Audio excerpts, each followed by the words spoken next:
It was an attempt to see if I agreed that the other parent was being unreasonable or was in the wrong. I remember being confused at first, wondering why these people, who were supposed to be competent adults, were acting so badly. And then it hit me. They didn't know how to handle their problems. To 15-year-old me, this was nothing short of a revelation.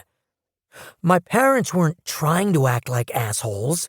They didn't intend to put their problems on me or make our home tense and unlivable. They were desperate. They were intelligent and decent human beings, but hadn't a clue how to manage that particular stage of their relationship. And here's the important part.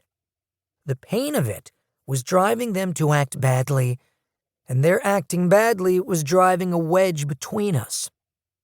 You're probably thinking, yeah, so what? I've been through way worse. Or, I know kids whose family problems are much bigger. I know those kids too, and I agree.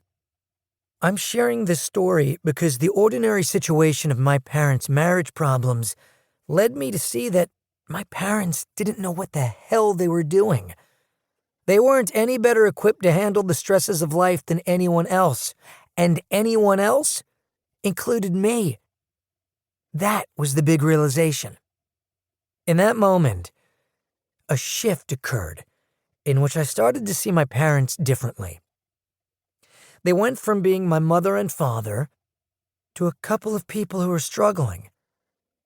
Individuals who had gotten far enough in life to have a marriage, kids, careers, and a house, but didn't know what to do next. It's incredibly common stuff, I know, but here's the really interesting part. What followed was not a surge of empathy or understanding from me. It was anger. I was angry that one of the core rules of life, as I understood it, had been broken. Parents were supposed to have their shit together, and mine didn't. Parents were supposed to be there for their kids. Mine weren't. Because of this, I was going to have to rely on myself more.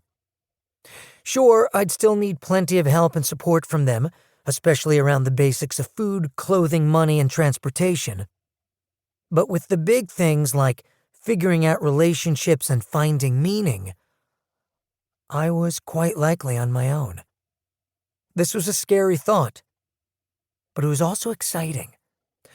I felt the burden of responsibility, but also the possibility of freedom.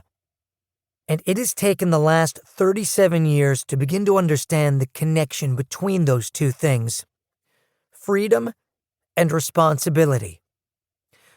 We're going to explore that connection in this book, but don't worry, it's not going to take you nearly as long to figure it out, and you don't have to become a psychologist to do so. Second answer. I was inspired to write this book by teens I've met and talked with across the country, in places like New York, California, Massachusetts, and Pennsylvania. Some of these teens were from wealthy families, while others lived in public housing. Some were dedicated students and athletes, while many preferred to play video games, read fantasy novels, or hang out with friends. Most were sad and lonely. No matter the differences of money, status, or lifestyle, many of the teens I've known had one thing in common. They felt disconnected from their parents and wanted to get along better with them. They wanted to feel more warmth and love in that relationship, even those who had experienced years of abuse and neglect. They still wanted to be close to their parents and feel like they belonged. Maybe this shouldn't surprise me. These are the things everyone wants. It's what I want too, for myself, my children, and the teens I get to know at work. As a parent, I've made more mistakes than I can count. I'm still making them, but I keep trying to learn and grow. It's the same at work, repeated over the span of thousands of teens and their families with that one constant. Teens want to get along better with their parents.